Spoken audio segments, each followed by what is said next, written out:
بسم الله الرحمن الرحيم. Assalamu alaikum. Welcome to Quranic Arabic webinars. This lesson is about the echo letters in much more detail. Objectives.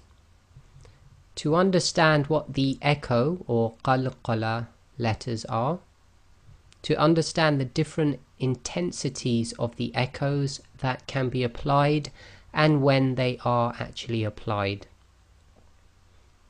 So, the echo letters. So in Arabic, the term used is Qalqalah. 5 of the alphabet letters are known as the Qalqalah letters, or what we call in English generally the echo letters.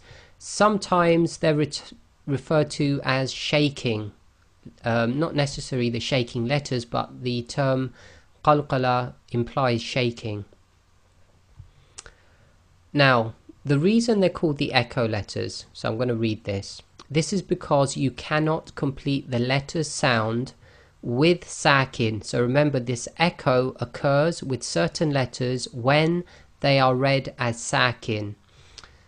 When bringing the different parts of the mouth together. So when you read these echo letters, when they're sakin, you cannot complete the sound of the letter with sakin when you bring the parts of your mouth, throat, etc. together. The sound must be completed by separation of the parts of the mouth. I'll explain this in a minute. So a light echo sound is produced when the separation takes place. So first we'll cover the actual letters. The 5 letters which give a slight echo sound when they are sakin are shown below. Okay, so I'll just bring those up. And I've got a note here, we will show them in light blue when an echo is required. So these are the 5 letters. So you can remember them as qa, ta, ja, da, ba. And we've put the sukoon on all of them to indicate the echo happens when they are sakin. Now remember, this can happen when they actually carry a sukoon, or you're stopping or pausing at the end of a sentence, or even in the middle of a sentence, and it happens that one of these 5 letters are at the end of the word and you have to make them sakin. Okay, so remember, these are qa, ta, ja, da, ba. If you remember that, that's an easy way to remember it. So here we have a simple example. So we've got the sound of aq.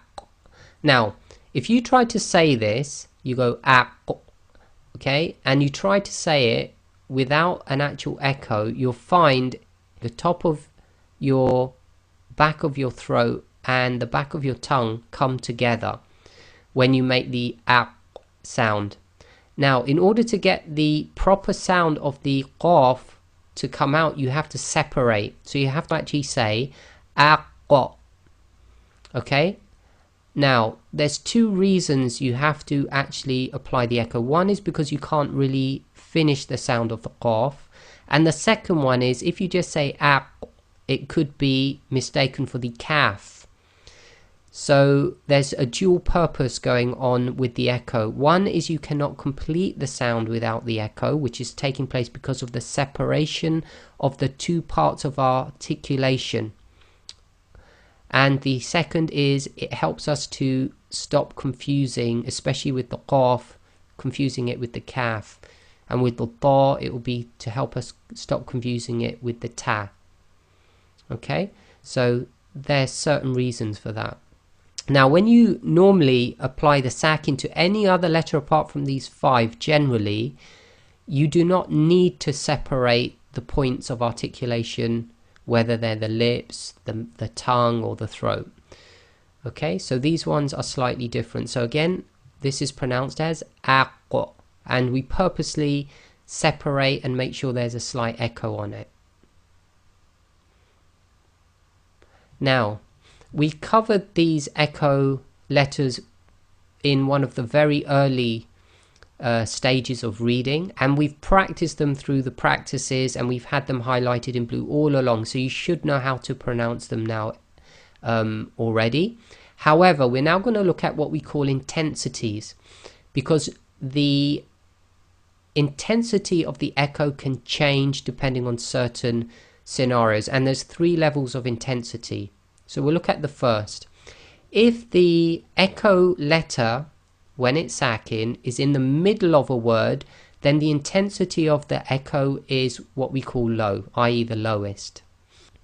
If the echo letter is at the end of a word and it's going to be read as sakin, okay, so maybe you're doing a pause or you're stopping, then the echo must be medium.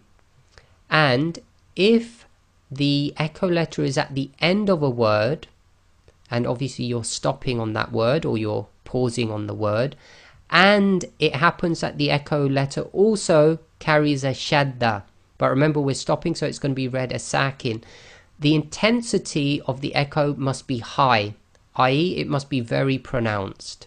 So here I've drawn a slider showing the intensity. So again, in the middle of the word it's the lowest, at the end of the word if it's read as sakin it's medium, and at the end of a word where it's read as sakin and it carried a shadda before you made it sakin, then it goes to the highest level. So we'll do a small analysis.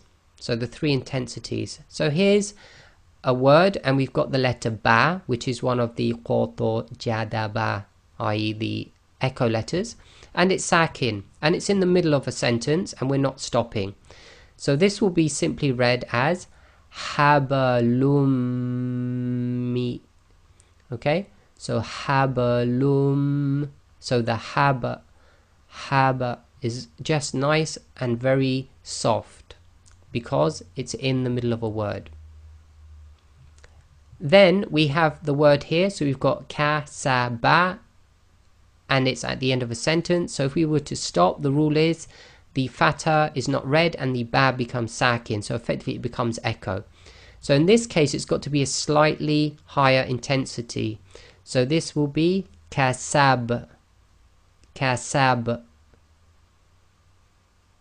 And the last one here we have watabba, but if you're stopping at the end of the sentence you cannot read that last fatha, so the ba again becomes sakin, but remember it carries a shadda. So in this case it's going to be the highest intensity, so we'll say watab, watab. Okay, and the reason that you must do the high intensity when there's a shadda is otherwise you don't know there is a shadda there, or there was a shadda. If you look at the medium one, i.e. kasab, it would sound exactly the same. So the last one there with the shadda, the highest intensity, you intensify the echo on purpose so you know that there was a shadda that wasn't actually read. And again there's the slider showing the intensity. So we have the lowest in the middle, so haba, haba. Then we have a medium at the end when it does not carry a shadda, so kasab. And then we have the most intense where you've got the shadda to help us identify there was a shadda at the end, so watab. Okay, and the thing we've got to be careful of here is not to say on any of them watabba, because you don't want to turn that echo into a fatha. You've got to be very careful with that. So watab, watab. Okay, so slight echo must be audible, must be intense, but must not be converted into a fatha. So now a very good surah to check for this is the one called Masad, which is surah 111. So here I've put the surah out and I've got it from a color-coded Quran, and I've pointed out where we have the high, medium and low echoes. So on the first line here we've got the example I've just showed you, watab, which is again with shadda you intensify it, so it will be watab. The second one is at the end of a word, so it's going to be medium, no shadda. Kasab. Third one, lahab. Fourth one, hatab.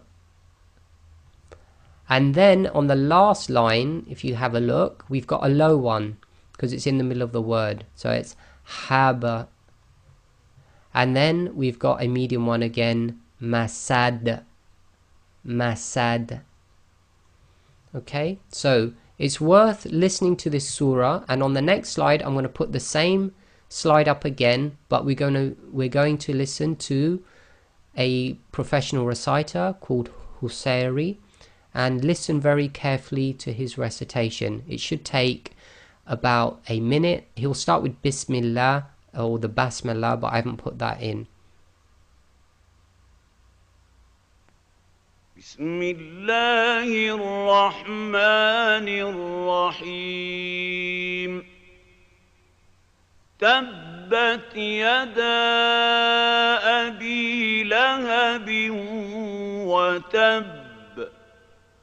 ما أغنى عنه ماله وما كسب سيصلى نارا ذات لهب وامرأته حمالة الحطب في جيدها حبل من مسد. Conclusion.